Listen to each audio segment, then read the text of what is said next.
yang akan dialami Indonesia setelah perpindahan ibu kota negara atau IKN yang sudah diresmikan di tahun 2024. Dan ini sangat berkaitan dengan pesan bait terakhir dalam ramalan yang tertulis pada serat Musyarar dan serat Jayabaya. Assalamualaikum warahmatullahi wabarakatuh. Salam sejahtera, salam rahayu untuk panjenengan semua. Sedulur, ramalan adalah hal yang boleh dipercaya dan boleh tidak. Tetapi faktanya, di berbagai ajaran agama manapun, ramalan-ramalan itu juga ada. Contohnya dalam Islam, ada ramalan tentang munculnya Imam Mahdi dan munculnya Dajjal di akhir zaman. Jika dalam Islam ada kitab-kitab falakiyah yang mengajarkan rumus perhitungan munculnya gerhana, jatuhnya hari besar juga untuk perhitungan dalam mencari pasangan maupun mencari hari yang tepat untuk melangsungkan pernikahan. Dalam Jawa pun juga ada kitab-kitab ramalan primbon dan ada kitab-kitab ramalan seperti yang ditulis oleh Prabu Jayabaya sendiri, yaitu kitab Joyoboyo. Ada juga primbon giri yang ditulis oleh Sunan Giri, lalu yang tidak kalah asing, yaitu kitab-kitab ramalan karya tokoh pujangga besar Jawa dari Keraton Surakarta yang hidup pada abad ke-19, yaitu Raden Ronggowarsito.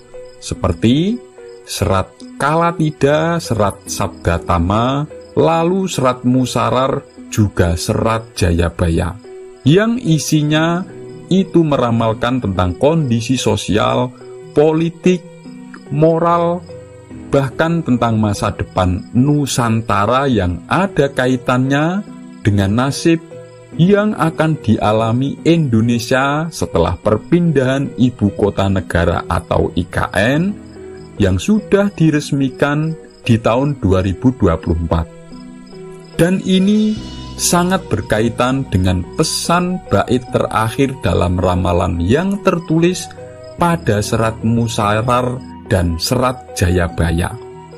Sebelum membahas lebih jauh bagaimana nasib bangsa Indonesia setelah pindah IKN menurut ramalan di serat Jayabaya, silahkan tulis komen apapun hajat dan doa panjenengan semua. Dan bagi sedulur yang muslim, marilah sempatkan menulis komen sholawat agar hajat dan doa kita semua terkabul. Dan inilah 7 peristiwa yang akan terjadi di Indonesia setelah perpindahan IKN yang akan menentukan nasib bangsa dan rakyat Indonesia di masa depan. Pertama, punya pemimpin negara yang bukan wayang atau boneka. Artinya, punya pemimpin negara yang tidak disetir atau dikendalikan oleh tokoh yang menjadi dalang di belakang layar. Termasuk juga punya pemimpin yang tidak lagi disetir dan dikendalikan oleh bangsa asing. Jika pada tahun Kolobendu yang menurut Condro Sengkolo itu munculnya sejak masuk tahun 1997, Indonesia itu pemerintahannya dan pemimpinnya itu dikendalikan oleh dalang yang disebut dalam kitab Musyarar, pralambang atau simbolnya adalah dalang wayang ngungkur kekelir. Setelah pindah IKN, tepatnya nanti sejak tahun 2025, pemerintahan dan pemimpin negaranya itu Indonesia sudah tidak ada yang bisa nyetir dan mengendalikan. Karena di 2025 itu sudah masuk tahun Kolosubo. Kedua, pemerintah dan rakyatnya sudah tidak lagi mudah diadu domba. Jadi, jika sejak tahun 1997 atau sejak zaman Kolobendu itu pemerintah mudah diadu domba sehingga sering terjadi konflik atau saling serang menyerang antara institusi satu dengan institusi lainnya, seperti contoh yang pernah terjadi yaitu fenomena perseteruan antara Polri dengan KPK yang diibaratkan cicak versus buaya.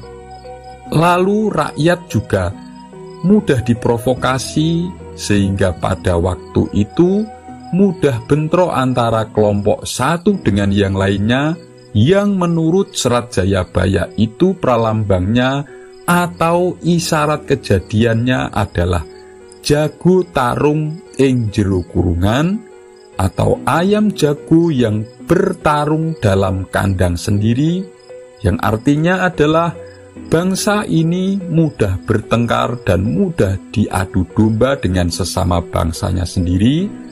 Maka semenjak masuk 2025 nanti itu tidak akan mudah terjadi lagi.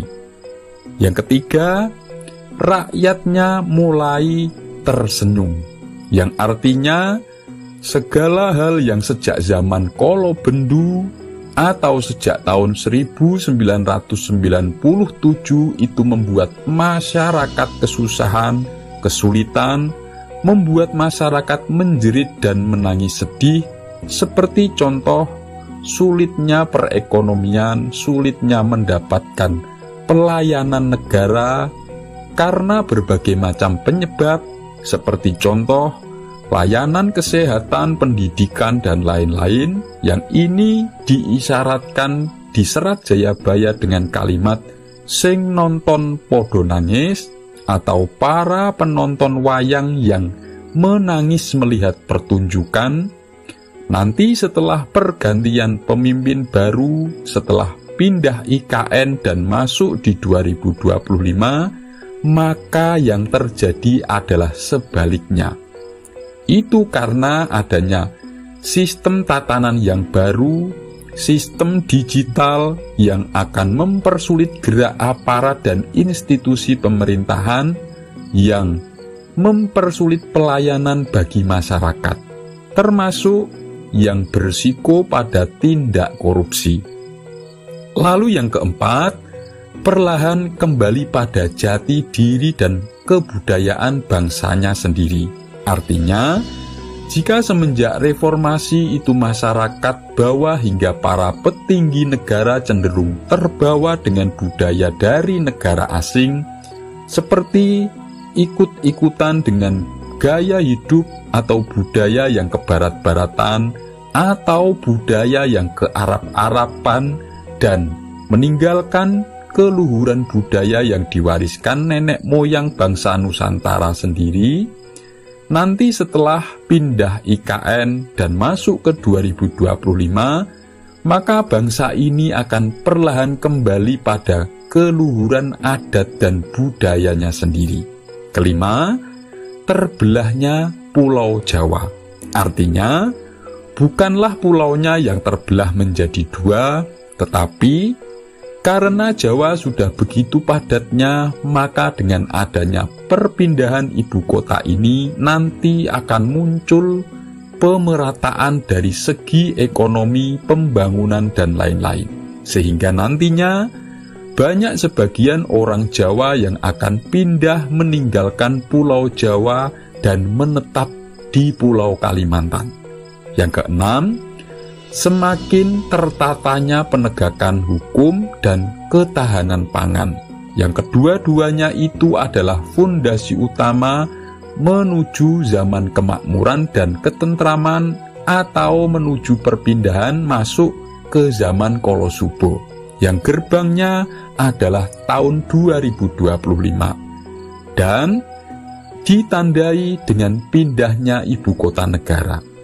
Hal ini sesuai dengan pesan di bait terakhir Serat Jayabaya yang bunyinya entenono waluyo lan tentreme, mengko nek wis tumeka Pandhawa mulat sirnaning pengantin.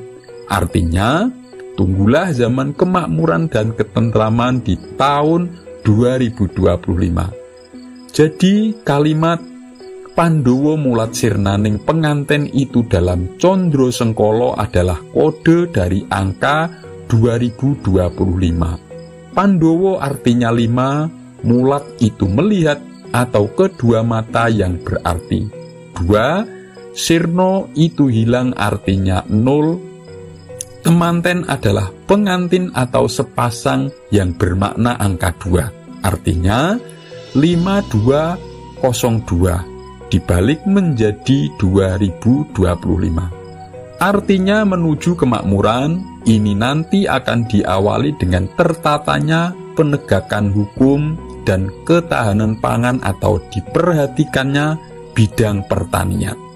Yang ketujuh, mulai disegani oleh bangsa asing. Jadi, setelah IKN pindah dan diresmikan, lalu pemimpin yang baru itu dilantik, lalu masuk pada tahun Kolosubo, yaitu masuk di tahun 2025, ini nanti akan membuat Indonesia semakin disegani oleh bangsa asing.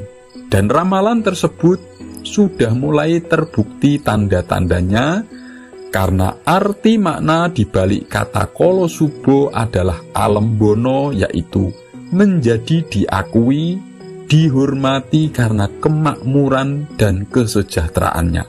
Semoga ini bermanfaat. Wassalamualaikum warahmatullahi wabarakatuh.